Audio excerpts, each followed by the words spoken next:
Nama Om Vishnu Padhaya Krishna Pishtaya Bhutale Shrimati Bhakti Vedanta Swamti Namane Namaste Saraswati Devi Gauravani Pachaline Nivasishya Sunyavari Pushtatara Satari Jai Sri Krishna Chaitanya Prabhu Nityananda Shri Advaita Gadadhara Shiva Sari Gaura Bhaktivinda Hare Krishna Krishna Krishna Hare Hare Hare Ram, Ram Ram, Hare Hare.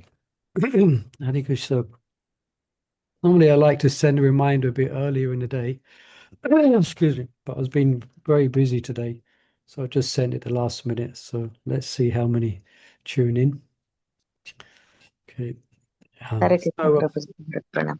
Hare Krishna. So we're continuing. We're still on part one, which is covering the subject of mixed devotional service, and Maharaj Shivaram Swami doesn't leave a stone unturned. So he really goes into some detail with this discussion about mixed devotional service.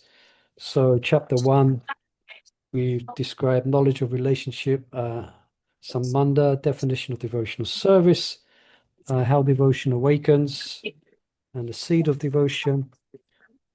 Can anyone here say what the seed of devotion is? How is it described? Literally speaking.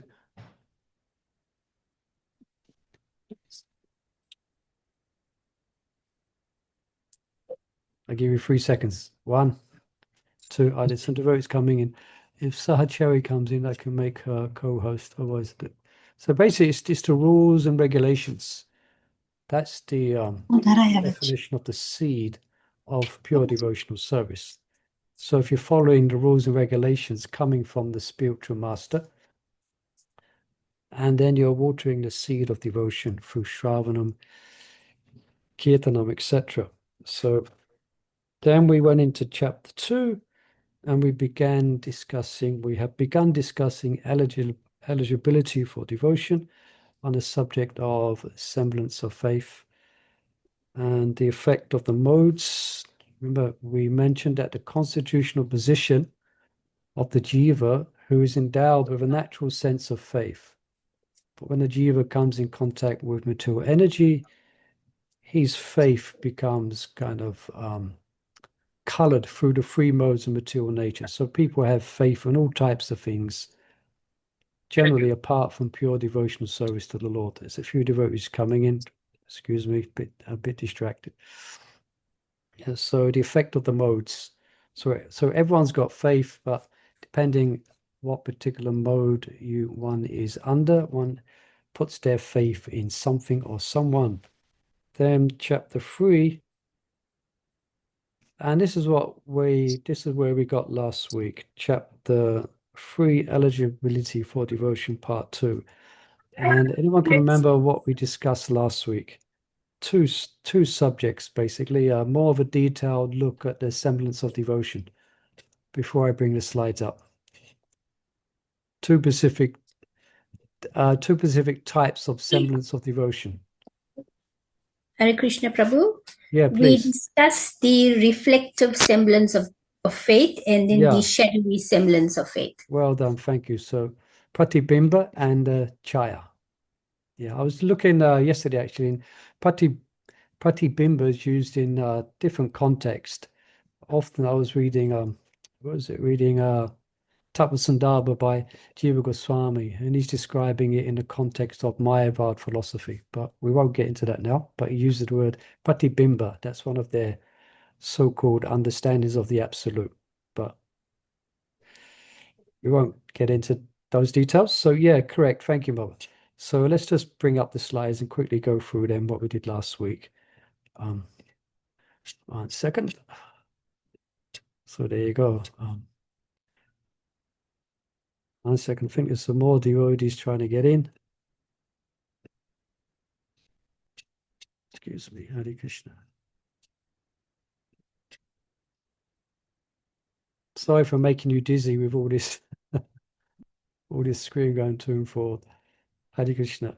I'm just going to make Mother Gayatri a co-host so she can do all this stuff, letting people in. Mother Gayatri, can you hear Yes, me? Prabhu? Can I Yes, make you co-host so you can let people in the door? sure thing. Okay, one second. Let me just find your name then. Here. More.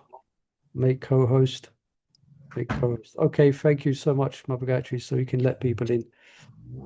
Okay, and make sure they take off their shoes before they come in. Okay. Hare Krishna. Good idea. Yes, Hare Krishna, Mother Chandravali, welcome. Hare Krishna. To our seminar on Suddha Bhakti Cintamani, which is philosophy, and more philosophy. Yeah, the wonderful philosophy of Krishna consciousness. Very deep subject. Okay, so, well done, Mother Gayatri. The name came up and you let them in quick. Okay, let me get back. Yeah, so last week, this is what we looked at. Pratibimba, reflective, and a reflective semblance of devotion, and a shadowy semblance of devotion. So can anyone give a little quick synopsis on what is a reflective semblance of devotion? What was the subject? Put you on the spot again. Alexander, you can hear us? His camera's gone off and he's muted. I'm crossing the street, Prabhu. Okay, make sure you cross the street, Prabhu. Yeah, you be careful. Mother Chandravali? Reflective and shadow. I don't know. I'm okay because I got the notes here, so I know what it is. Yeah, I just came rushing in. Okay, the trees, reflection in the water. Yeah, the other one is Chaya, shadow. Chaya, shadow, yes. Yeah. Is it to do with... my head's not here yet. Okay, I give you, basically, broadly speaking, it's more or less speaking about Mayavad philosophy. Yeah. So those who think Lord Vishnu, or they think that the absolute is impersonal Brahman. Liberation. Yeah, and then when this Brahman is in, when this Brahman is in touch with the mode of Sattva, then it takes on a form of Vishnu, for example. Yeah, so they may take up some aspects of Bhakti, of devotion, because that can help them in their sadhana, etc. But they don't have faith in the eternity of Krishna or the principle of pure devotional service to Krishna for eternity. So we had some discussion about that. It can get quite gross or quite intense where they identify themselves as being one with Krishna. So therefore, they will engage in all types of unspeakable activities in the name that what Krishna did, because I am God, so I can also do the same. Yeah. So those persons will ultimately be, can I say, destroyed. Yeah. And, offensive, more than offensive, you could say. So yeah, we're all God, so we can enjoy other people's wives. Yeah, that takes it to the extreme. Yeah, they may exhibit some type of devotion for the deity, but because their understanding is corrupt. Yeah, and another one was a little bit different, slightly different, but still, it's not for justifying sense gratification, but it's in the name of devotion and love. And we quoted sometimes, or Ramakrishna, one famous Ramakrishna was said to have obtained love or prema through the goddess Kali. So they profess to have pure devotion, but without understanding the Siddhanta. So that's called, it's also a reflective semblance of faith. Okay, so I won't go through all the details what we did last week, but anyone remember any other thing else from this reflective semblance of faith? They do like out of mode of passion, ignorance. For sure. Yeah, out of mode of passion and also the mode of ignorance. Yeah, we didn't mention that specifically, but that's not wrong. We gave two examples because we brought up the subject that it's very difficult for persons who have this patibimba, they have this distorted knowledge, and they've embraced this Mayavad philosophy too hard. Of course, by the grace of Vaishnavas, they can have a turnaround, they can have a change of mind, but if they've really embraced this philosophy, it can often be difficult because their understanding is very corrupt. They may even be offensive. So, and we gave two examples, though, of two persons in Chaitanya Charitamrita who were Mayavadis, quote unquote Mayavadis, but not in the sense of these licentious Mayavadis. They were very austere and very knowledgeable, very austere in their sadhana, and they became converted by Lord Chaitanya Mahaprabhu. By the power and the presence of Lord Chaitanya Mahaprabhu, their hearts melted and they became great devotees. Can anyone name those two devotees? Sarvabhauma Bhattacharya? Correct, Sarvabhauma Bhattacharya. Well done, my Rajkishore. Prakashananda as well. Yeah, Prakashananda. well done. And Prakasananda Saraswati Thakur. So that was quite a, you can imagine, that was quite a dramatic conversion, considering their status. Yeah, so that's, yeah. And then we spoke about also shadowy. So what's the difference here? Can someone say, how does this compare with reflective semblance of faith? Excuse me. So it's good to go back, isn't it, on what you're studying. This is what studying is about. We need to go back and remind ourselves so that as we're going forward in the knowledge, it's building on what we can remember and we just build upon it. So shadowy semblance of faith, what's the difference in a few words? This one's more friendly. I'll give you a hint. It's attached to the body, means it is attached, means Say again, Mother Sangeeta Priya? yeah, Hare Krishna Prabhu. Shadow means it is attached to the body, the shadow. Shadow, yeah. Basically, it's a little bit more innocent. Yeah. Yeah. A little bit more innocent. They really haven't embraced Mayavad philosophy. They got some level of attraction to Krishna, but they haven't really taken up the practice of pure devotional service or Suddha Bhakti. Yeah. But they have faith in the temple, they have faith, some degree of faith in the devotees, but their goal in life is not pure devotion. Yeah. Now, as with this reflective semblance, it has to be kind of uprooted. The whole thing has to be uprooted. That's why someone asked what this picture was there for last week. And I couldn't remember it first, but I remember why I put it there. Because this is reflective. It has to be uprooted. You have to chuck your whole understanding away and start again. Yeah, you got the whole thing wrong. You know, the whole thing, you got a completely wrong understanding of the Vedanta philosophy. So you got to uproot the whole thing, start again. But this shadowy semblance of faith, someone has embraced this Mayavad philosophy, so it can be somewhat more easily purified.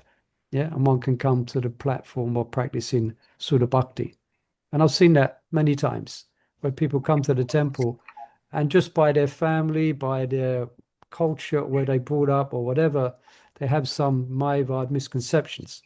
But as soon as they read Prabhupada's books, they go, oh yeah, oh okay.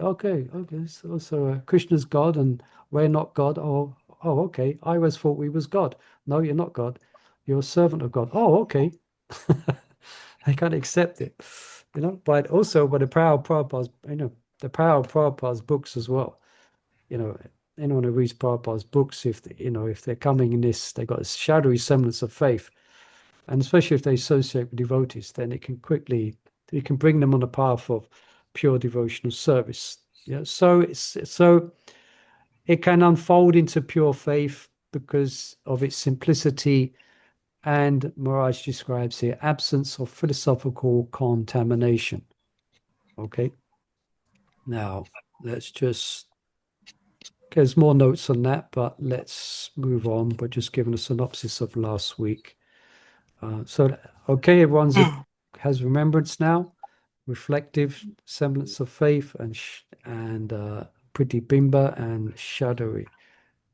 Yeah. Okay, then we had a nice little discussion about also demigod worshippers, but specifically those who kind of stay aloof from this Mayavad philosophy. They haven't embraced the Mayavad philosophy, but they may worship different demigods as understanding them as an expansion of Vishnu, but their faith in Vishnu is somewhat indirect. Yeah, so their faith in Vishnu or Krishna is somewhat weaker from the devotees who are practicing exclusive dependence on Krishna. They're worshipping devas. They may understand that Vishnu is the source of all the devas, but they're not completely dependent upon and haven't given themselves completely to the Ananya Bhakti, to the practice of Suddha Bhakti. Yeah, in regards, and we get a definition of faith completely dependent on the Krishna. Now, again, if these persons are blessed to meet devotees or read Prabhupada's books, then they may accept the path of Krishna consciousness. Yeah. Otherwise, if they may follow what Maharaj describes as arduous, here, how do you describe it here? Arduous journey, worshipping these different devas, what was it called? Pancha Poshana, yeah, these different levels of worship. Of course, at any time through that practice, they can meet the devotees. And I think Ramanath Sukha, he mentioned Keshava Maharaj, who's obviously come from a Hindu tradition, but he saw, or he came in touch with devotees, came in touch with Bhagavad Gita and the practice of pure devotion. So he easily kind of gave that up and practiced complete dependence upon Krishna. Okay, so we discussed that last week, and this is where we got, here we got to this slide here. So a couple of slides left here. So any questions on this? Any curiosities? Any reflections? Yeah, we mentioned also that it's good to study this. It's good to have some knowledge of this. Also for ourselves also to see whether we've accepted the seed of pure devotion. And that's a constant theme throughout Suddha Bhakti Cintamani. As we're studying a semblance of devotion, we're seeing, oh, actually I'm on the path of semblance here. I need to come in line with pure devotion. Yeah. Ramanath Sukha Prabhu. Hare Krishna. Good to see you. Krishna. Yeah, good to be here, of course. Hare Krishna. I don't want to get into a whole discussion, but No. I do want to mention Yeah. when it comes especially to Durga and Shiva as demigods, that there's a Mahamaya aspect to them, and we don't worship them. But there's also a Yoga Maya aspect to them, and we do worship them for specific attainments in Krishna Bhakti. It's a more subtle, nuanced aspect. Generally, newcomers are not expected to understand this, but it is part of Chaitanya philosophical siddhanta that certain aspects of Durga and or Shiva can be venerated, honored, worshipped, even to advance in Krishna Bhakti. So it's a complex topic. It's a confusing topic, and I don't mean to distract what you're teaching here now, but simply to add that to what you're saying. No, yeah, thank you, Ramanath Prabhu. Actually, Maharaj could well have. We could add an additional chapters based on what you've studied on this. That will make it very interesting. It's kind of even Shiva nuance, as you said. Shiva Ramswamy at the New Vraja farm has a murti of Yoga Maya as Durga and Gopishwar as Shiva. Again, the big topics, let's not necessarily go there, but just to let the devotees know it's a nuanced topic. Yeah, thank you so much, Ramanath Sukha. So also devotees, Ramanath often does wonderful classes on this subject. So keep an eye out for that. He does little seminars on the subject of Lord Shiva and how to relate to him as a Vaishnava, etc. So please look out for that. He's very, very knowledgeable on these subjects. Okay. Thank you. Anybody else? Any comments before we move on? Okay, so just continuing. So Rupa Goswami, he brings up a second type of person who awakens a shadowy semblance of faith. So this is persons who inadvertently he describes who come in contact with things that are related to Krishna. So Rupa Goswami mentions times which are related to Krishna, and that will be, for example, we have Janmashtami coming up soon, and I heard today at our Pacific Temple here in central London, we've been given permission, I just heard today, to have our festival in part of Soho Square. So we're going to have a quarter of Soho Square, and the road's going to be blocked off, etc. That's Yeah, so so wonderful. there will be lots of people will be coming in touch with Janmashtami. Yeah, will be kind of unwittingly coming in touch with a great festival. So, yeah, so Rupa Goswami mentions those who may come in contact with the, well, let's have a look here. The times related to Krishna, such as Janmashtami, or persons related to Krishna, means inadvertently come in contact with a devotee. And there's so many stories that we can tell of persons who inadvertently get speaking to a devotee or get to know a devotee, and then they take up the philosophy of Krishna consciousness. Yeah. And Prabhupada, Prabhupada often interprets the phrase places related to Krishna, such places like Vrindavan or Vrindavan and Mathura, of course, Mayapur. So sometimes people just go there, and I've seen many times in Krishna Balaram, when I'm coming in and out the gate there at the side, sometimes you see a group of tourists, classic tourists, they look like tourists. They haven't got bee bags, and they're curiously looking up, looking left, and looking at devotees. But they're tourists. They've come to the Taj Mahal, and then they're gonna, from the Taj Mahal, they get a package to Vrindavan, and they come to Vrindavan, and sometimes it can touch their heart. Yeah. So Maharaj mentions when common persons visit such places out of curiosity, or sometimes just as a religious custom. Yeah, as pilgrims, and not specifically, they're very engrossed in material life, but their mom and dad wants to take them to some religious place, so they take them to Vrindavan. Yeah. And so they could also come to pure devotional service. Yeah. So they have some type of semblance of faith, and through the contact with these things, they can actually come, at some point, they can take up pure devotional service. I think that's why Srila Prabhupada was very eager as well to establish places of Krishna's pastimes. Yeah. So people can come, they can see. Yeah. And then we give here, let me just check my slides here. Yes. So let me just go over this again. So activities of Krishna refer to activities related to Krishna refers to hearing and chanting. So we have Harinam. So someone sees the Harinam and they smile at the Harinam and they like the Harinam. Of course, some people try to ignore it as if it's not there. It's amazing how they do that.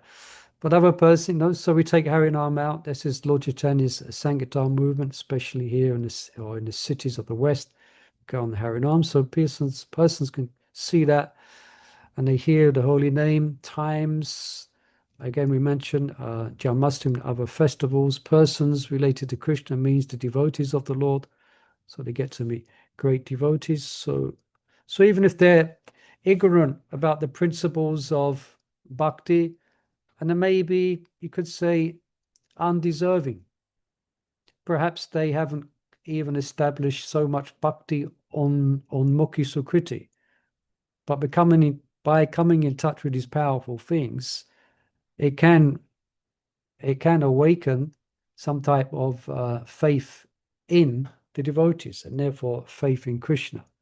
Okay, and then and then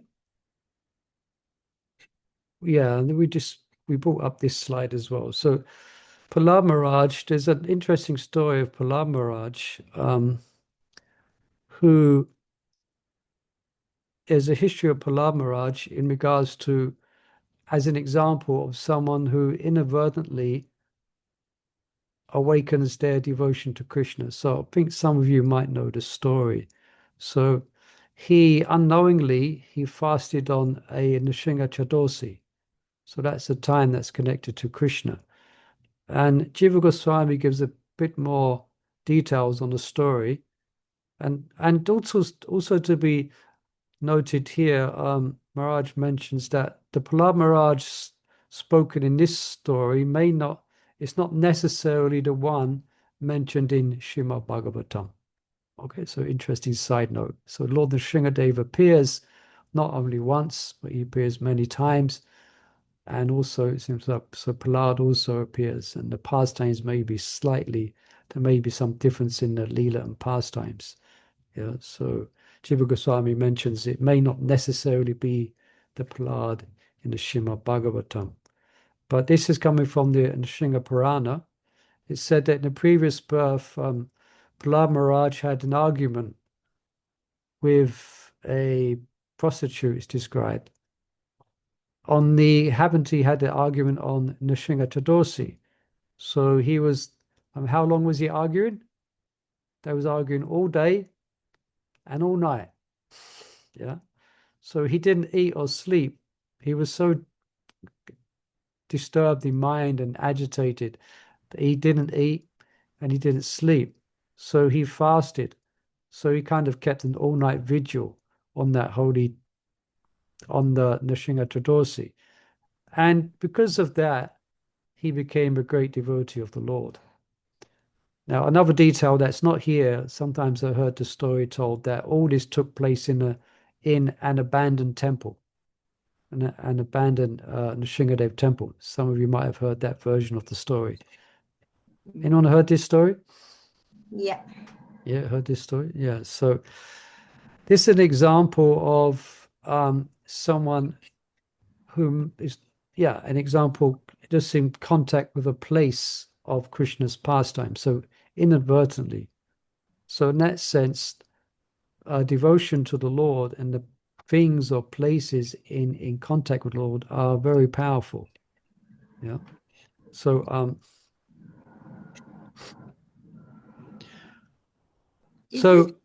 Called Anmukhi Sukriti. Bhakti on Mukhi Sukriti. So another aspect of unknowing devotional service that can bring one from the semblance of faith. It brings one from, and there's more. Maharaj will describe this in more details as well in the coming up chapter. Okay. So just summarizing, I just read the summary that Maharaj gives. He mentions, although these types of semblance of faith have many subdivisions, and he will describe more subdivisions as well coming up, but the characteristic common in all of them is their conviction that happiness can be found in some other happiness outside of pure devotion to Krishna. So they don't have what we described as pure faith. So it's kind of a semblance. They have some faith, but they're thinking that they can be ultimately happy by things in this material world. Yeah, so that's a common characteristic of those who do not have pure faith. Okay. So that finishes this chapter. Any final questions on this chapter or comments or reflections? Okay, let's edge on to the next chapter. And for those of you, some of you might be following this in detail. You might have a copy of Suddha Bhakti Cintamani with you. And you might see that I might not mention a few sections. Yeah, I'm kind of doing my best to summarize the presentation, but I'm trying my best not to miss out the important details.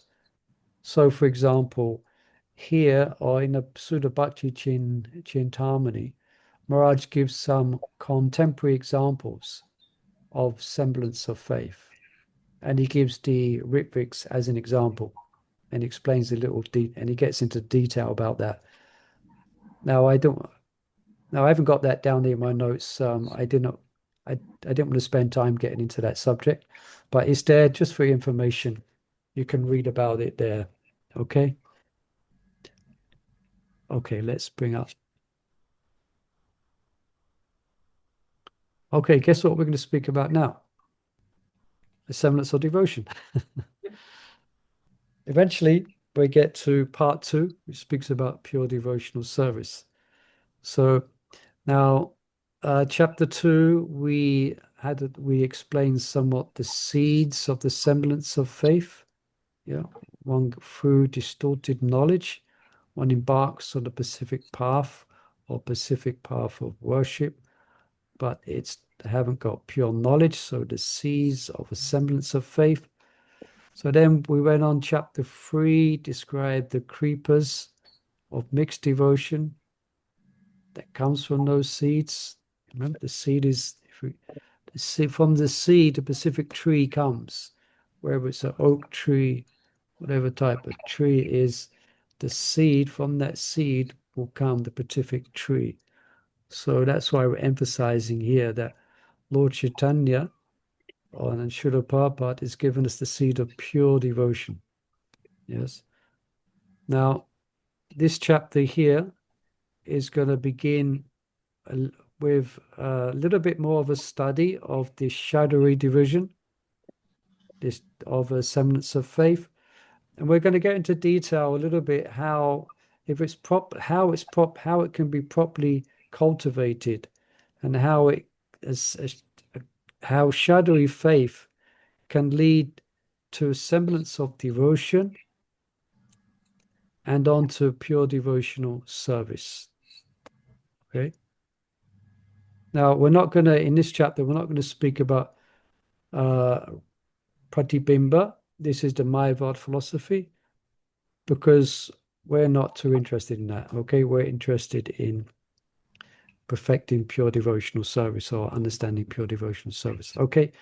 Everyone's clear where we're going? Any questions or comments?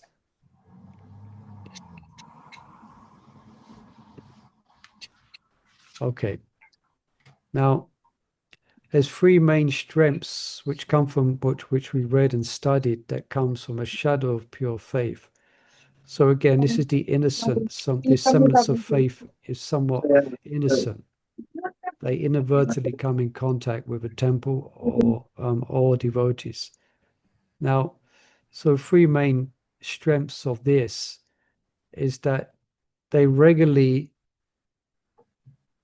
have in contact with devotees, those on the path of pure devotion. Yeah, they start coming to the temple, they join in the kirtan, and they might even take up some service. Yeah, so that's very good. Yeah, they're actually coming in contact. It is so facilitates regular.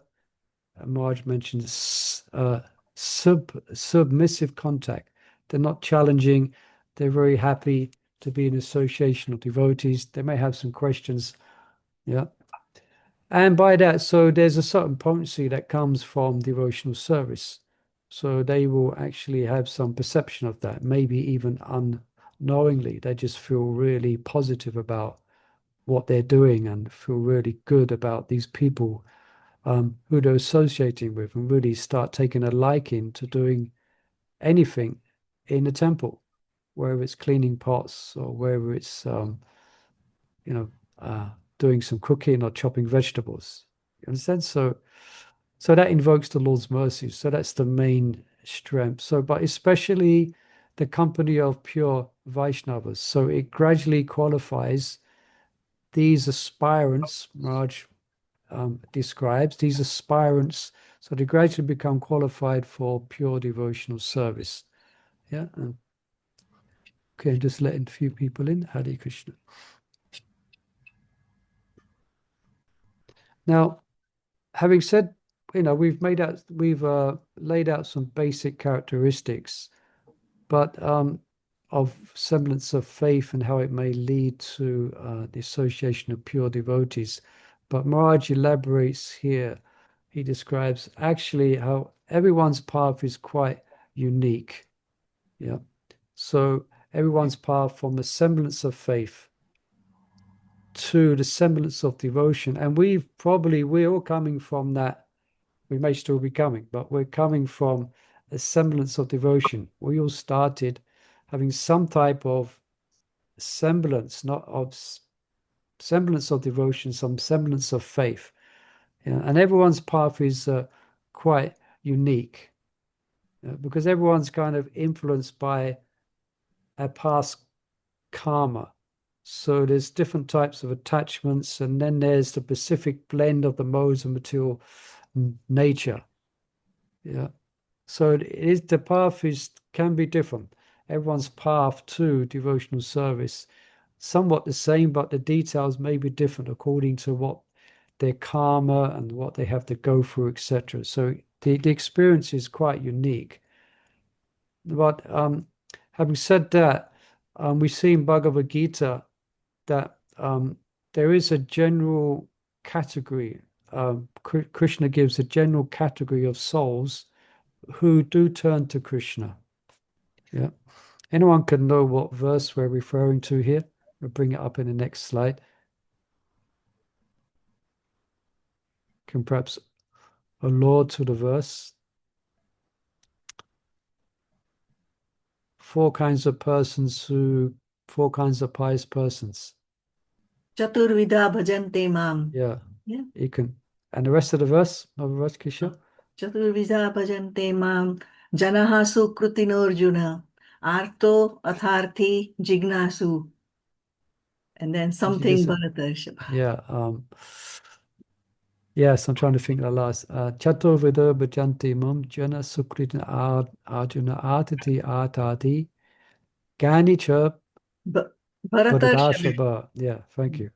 We got there eventually. Yeah. So this is mentioned in Bhagavad Gita, this verse here. So 4 impure motives for devotion. So this is chapter 7, text 16. So we have the distressed, arta. So again, just keep in mind, they have a semblance of devotion. They're not on the path of pure devotion as of yet, as they're coming towards Krishna. So Maharaj is going to look at that and how that transforms into pure devotion.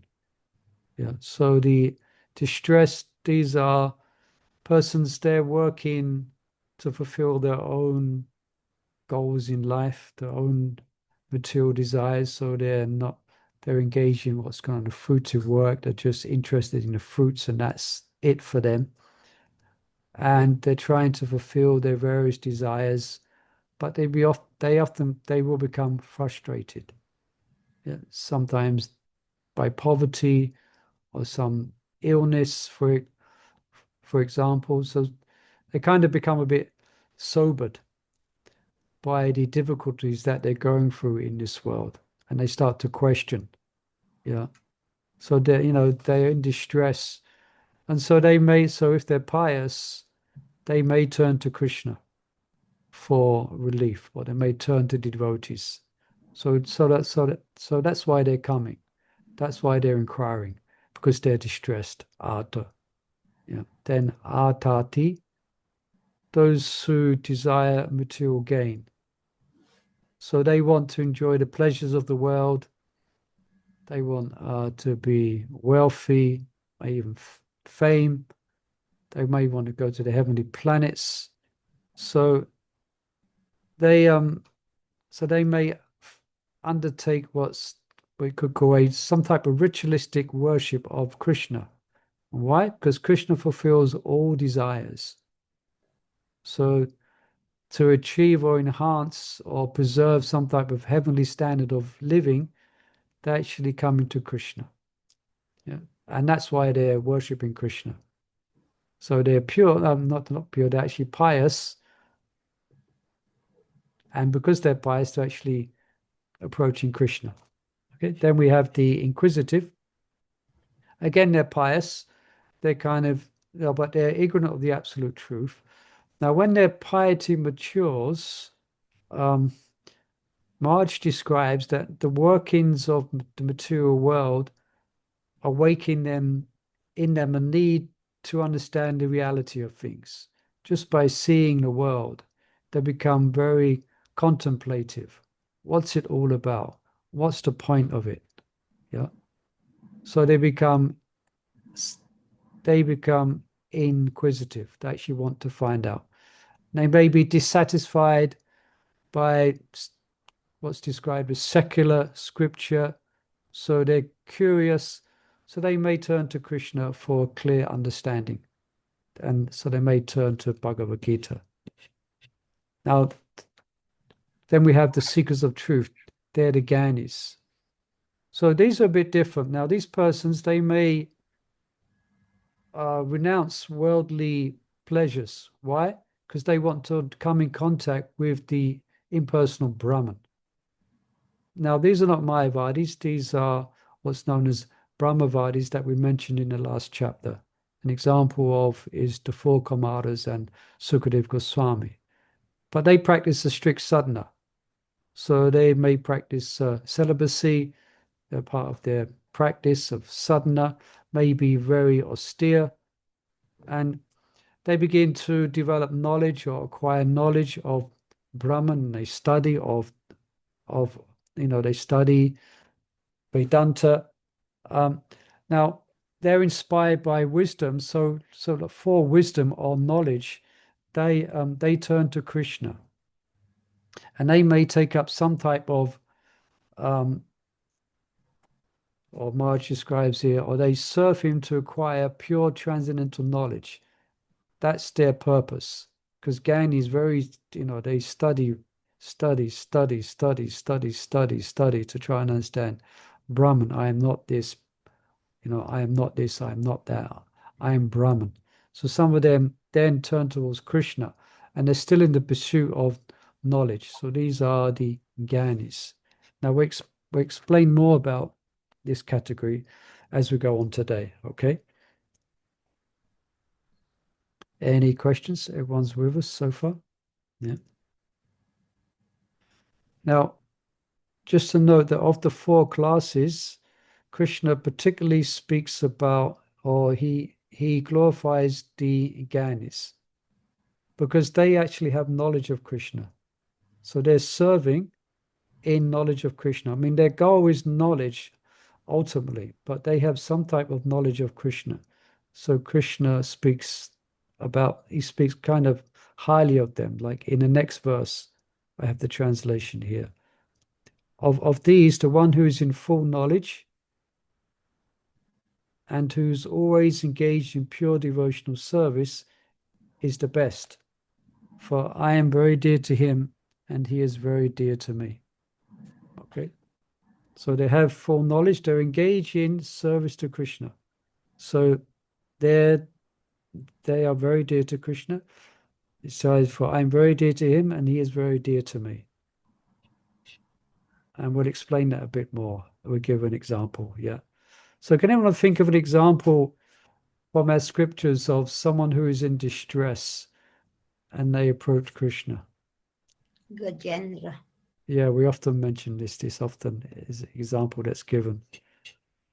Gajendra. This is from, anyone know what canto?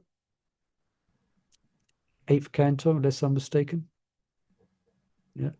Gajendra Mokshana. He was Maharaj Indradyumna in his last life. And we know the story. The crocodile grabbed hold of his leg. A wonderful purpose Prabhupada gives there. And he was losing. They was fighting for a very long time because the crocodile was in the river and he was gaining strength. The elephant was in an unnatural place and he was becoming weaker. I think, and just at the point where he realized he would be killed, at that point he remembered, or some verses came to mind, and he began to recite these verses. Yeah. And then here, this is an artist's impression. He offering a lotus flower to Vishnu. Yeah, so Gajendra represents the distressed, and the sages of Naram Sharanya, they represent the inquisitive. So they're hearing from Sutta Goswami. So they are inquisitive. And we'll speak a bit more details about Dhruva, a very interesting example. So Dhruva was after, what was he after? Material. Wealth. He was after wealth. Common story we hear. And the four Kamaras, they were seekers of the truth.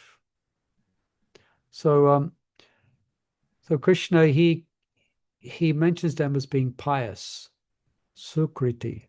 Yeah.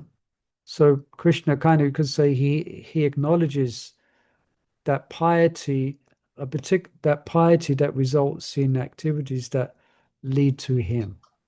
And I think we've already discussed, but it comes up here again. Bhakti or Mukhi Sukriti. Yeah. And Jiva Goswami gives a definition. This is from the book called the Bhakti Tattva Viveka. So can anyone perhaps give a definition of piety?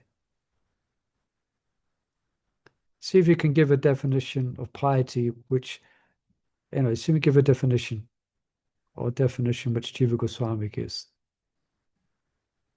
Or just have a wild philosophical speculation.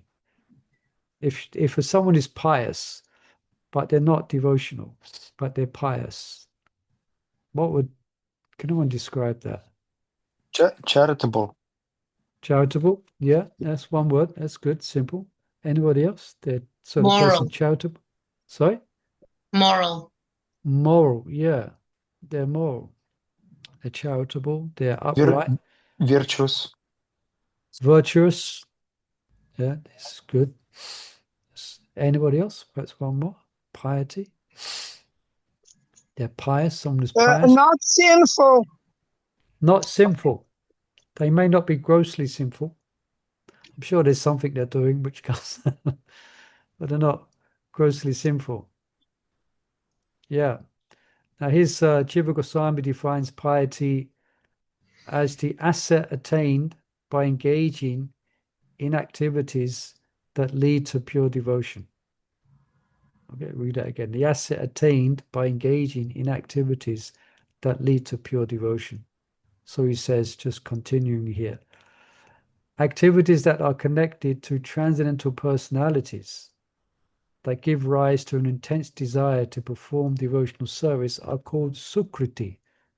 Right? So that's activities that are connected to transcendental personalities that give rise to an intense desire to perform devotional service is called sukriti.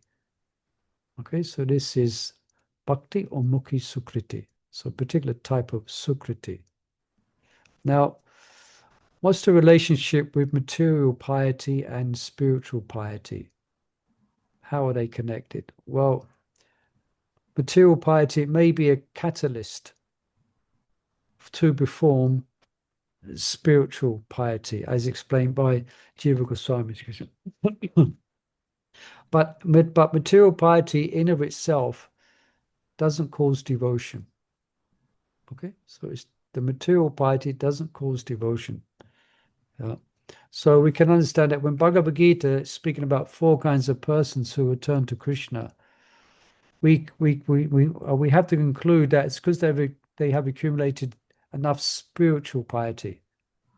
Yeah, you can open 10 million hospitals. Okay, that's not necessarily going to bring you to pure devotion. Yeah, but I guess I give an example. But if in that hospital that you open, there happen to be Vaishnavas there, then your piety that becomes a spiritual piety.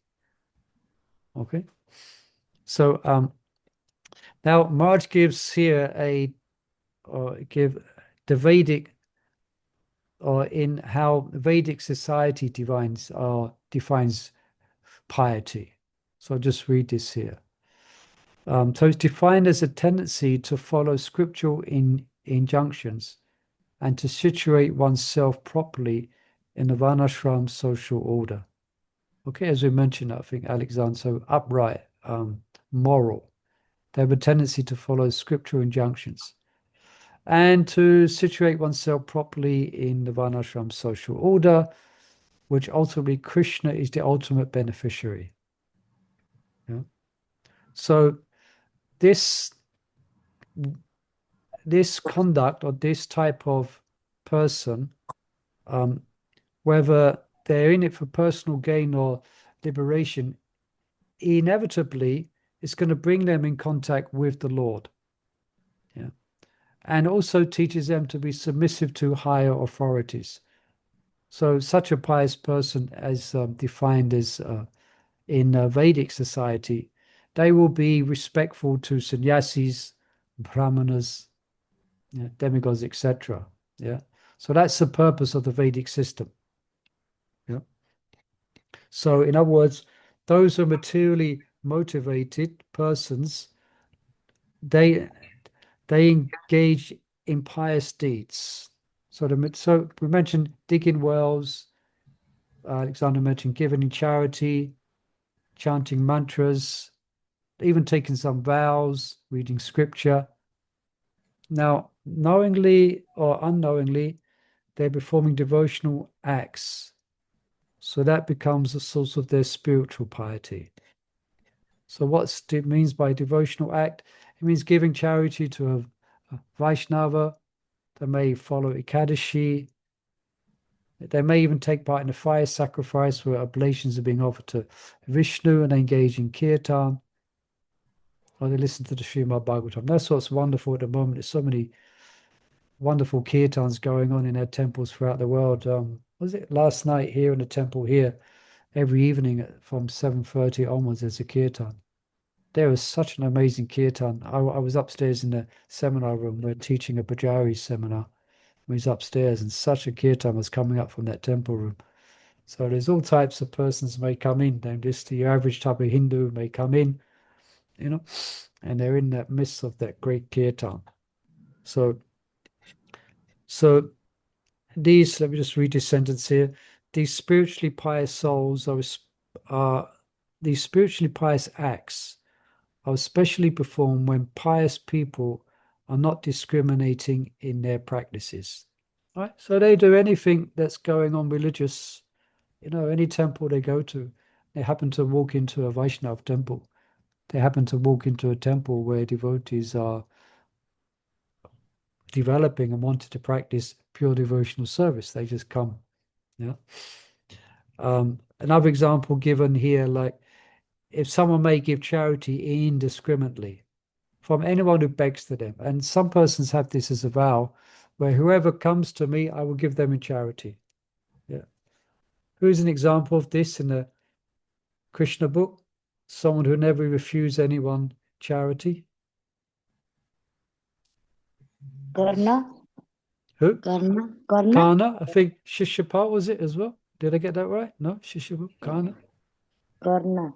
Yeah, Karna. Yeah, you're right. Karna. Yeah, you're right. And that's it was a whole story. We won't go down the whole Mahabharata description right here now.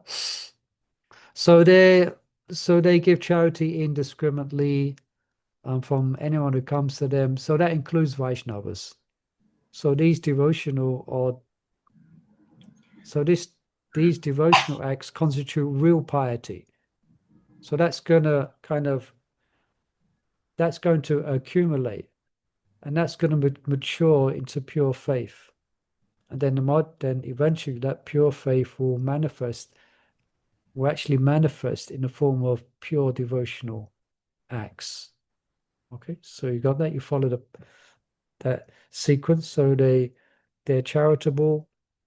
They happen to give charity to the Vaishnavas, and they accumulate.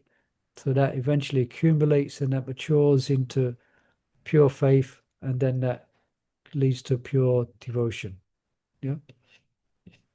So so someone may be a gracious host. So they're very famous for their piety. Excuse me. And at some point they become a great devotee. Yeah. So someone may say, oh, because he was very pious, he became a great devotee. Yeah. That's why he became a great, but now he's become a bhakta. Yeah. But actually it's not. Because he's very because he was giving in charity, so he was very hospitable to the Vaishnavas. Yeah. So he was hosting the devotees in his house, etc. So as his spiritual piety accumulates, that created in him a desire to hear from the Vaishnavas, to actually hear from the devotees of the Lord.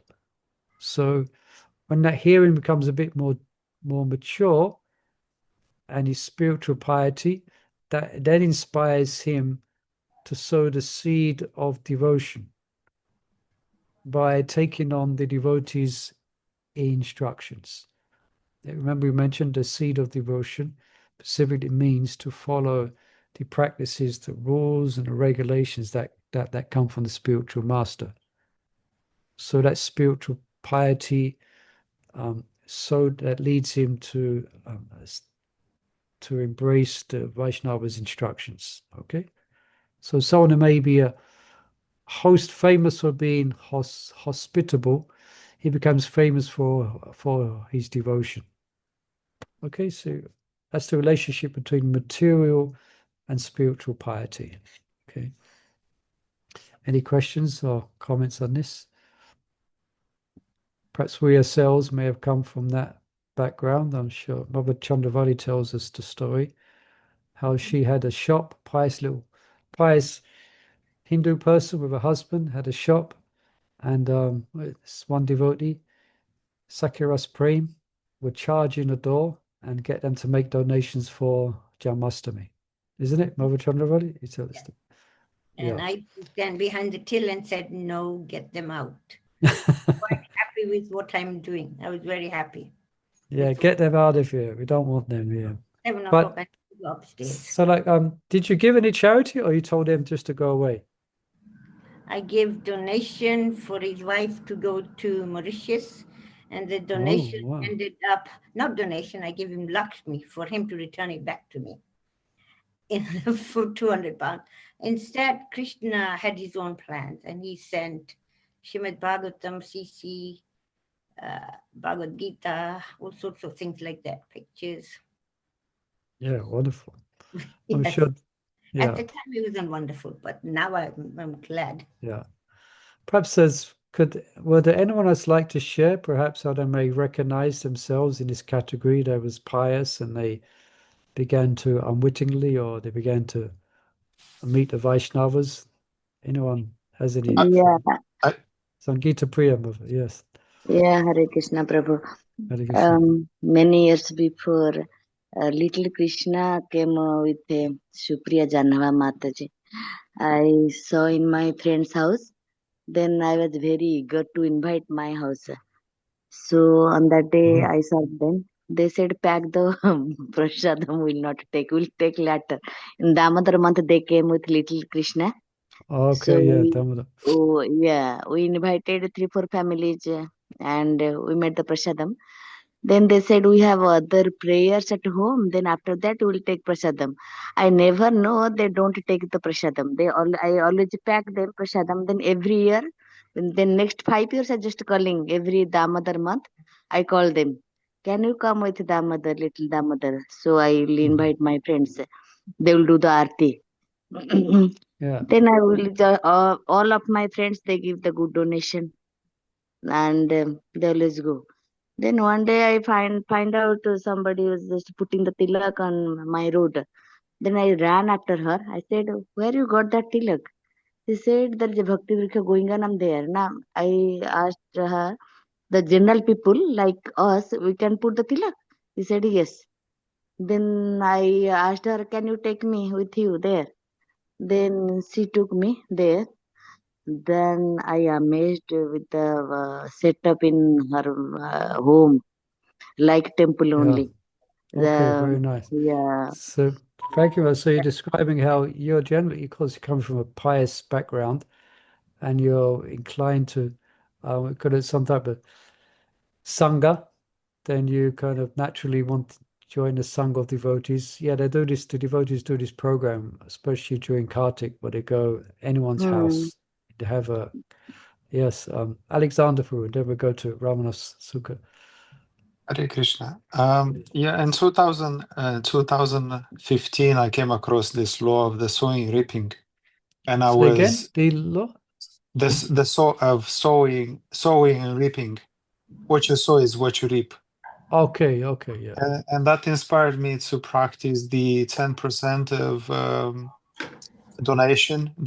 So I was starting donating to charity and churches, and then Okay. ultimately I started to donate to ISKCON.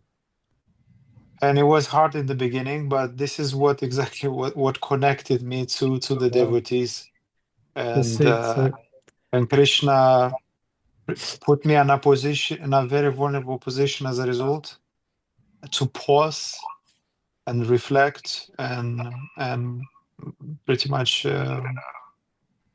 brought me closer to him as a result. Yeah, very nice. Yeah. So you was a charitable person and you happen to give charity to Krishna. Yeah, thank you. Ramnath, please. Yeah. Yeah, basically, I wanted to say that I didn't come from a pious background at all. In Me as fact, the well. opposite, impious background. Yeah. But could you comment on what Prabhupada would sometimes say, that I've created your pious activity? In other words, we read Prabhupada's books, we surrender, somehow or other we take shelter of Prabhupada, and then he creates our pious activity. What does he mean by that? I've created your pious activity. Because I know I came from a very impious background. Yeah, myself also. Yeah, I think it's like, as we mentioned before, the times, the places, and the persons that are in connection to Krishna. So especially if it's someone of the stature like Srila Prabhupada, a very powerful representative, very powerful representative of Krishna. So Prabhupada, just by seeing him, just by being in his proximity, endowed one with just by endowed with a great, great, very profound effect. And we hear many stories where persons who just saw Prabhupada and were very overwhelmed just by seeing him. So it was like that during the Prabhupada era. Just being in his presence, devotees had profound experiences. Yeah. But I think we mentioned before as well that there are examples. I think I mentioned before an example where one devotee was attacking the Harinam at one point, and then he became a devotee. So there are, and we've also can mention Jaga and Madai as well. So there's a backstory there. But I think the principle to answer your questions specifically, Prabhupada said that I have created your piety. So what more can you say that? That's Prabhupada's potency. That's what actually happens. Yeah. So that makes sense. By that caliber of devotee can actually create piety. Yeah. And also, I've got one, perhaps share it on this group at some point. There's one video someone sent me some time ago where one Mataji, she's asking these two homeless people to chant the holy name. They're, the classic homeless people, they haven't washed in 10 years. They look, they're living, they're on the street. And she asks them to chant Hare Krishna. And she gives them this card with the Hare Krishna mantra. And he chants it. He says, Hare Krishna, Krishna Krishna, Hare Hare, Hare Ram, Ram Ram, Hare Hare. She says, can you do it again? And he chants it a second time. And then she says, can you chant it a third time? He says, no, I'm not doing it again. I've already done it enough. And he doesn't look very pious. He doesn't look very pious at all. But the devotees are so merciful. They're so merciful And this is the Krishna consciousness movement. This is a Krishna consciousness movement. We're giving persons an opportunity by hearing the holy name and coming in contact with devotional service. So it's just as Prabhupada is creating persons' piety, we are creating piety in non-pious persons just by spreading Krishna consciousness. Yeah, very powerful. Yeah. Okay, we've any closing comments on that, Ramanath Sukha Prabhu? No, thank you. That was good. Yeah. Thank you. Yes, so it's I have a question. yeah, quick, fit it in. Yes, I just need for you to clarify about how potent material piety is in terms of producing and fabricating devotees, and how potent spiritual piety is in doing the same. In other words, I'm more worried about you clarifying about material piety fabricating devotees. Is it possible? Devotees, yeah, I think as we explained, if someone is pious, they may have a particularly pious disposition. So I don't know if you can judge the level of potency in their piety. But if they're not offensive or they're not envious of the Vaishnavas, and they are piety, and they're, I think always we mentioned as well, Maharaj mentioned that they're not specifically discriminating in their charity or in their piety. So they may happen to come across a Vaishnava and they may give some donation, or they may give, may befriend a Vaishnava because of their piety. So yeah, I don't know if it answers your question exactly. And yes, Prabhu, I understand. And if I may, very quickly, do you know any pastime in Srimad Bhagavatam or any other Shastra where we would find this happening, that because of accumulation of material piety, someone became a pure devotee? Do you have any pastime? Well, here, to what we described here, yeah, all these eventually come to pure devotional service. And I thought I might finish this chapter today, but I've only got halfway through. So there's more slides that are going to describe exactly how all these persons actually come to pure devotional service. Murli Prabhu, you got example of Narad Muni? Go on, you can explain more. Narad Muni serving the Bhakti Vedantas, yeah, Narada Muni. For months. And that's when, after, in the next life, he became a... Very good example. So as well as these... that is a very good example. So as well as these, so Dhruva is serving Narad as well. He's serving Narad's instructions, and Narad himself, as we know, he's serving the Bhakti Vedantas. Yeah. Yes. Thank you, Okay. Murli Prabhu. No Thank you problem. very much. Thank you. Almost kind. Dandavat pranams. Hare Krishna. Dandavat, Hare Krishna. Okay, dear devotees, so let's just press pause here. We won't press stop, we'll just press pause. And we'll continue. We're going to elaborate more of the story of Dhruva, because it's a wonderful example and explains many principles. Okay, we're going to look at it. Yeah, we'll also explain more next week, hopefully, on these principles here. Okay, semblance of devotion, Kali Yuga as well. We'll have a look at that. Okay, thank you, dear devotees, for joining us. Thank you, Prabhuji. And Hare look forward Krishna. to, please join us next week. And we'll continue. Srila Prabhupada ki jai, Suddha Bhakti Jai. Cintamani ki jai, Srila Shri Ram Krishna Swami ki Prabhu, jai. thank you. Hare Gaura Thank you, Prabhu. Premanande, Hari Bol, Hare Krishna. Hari Bol.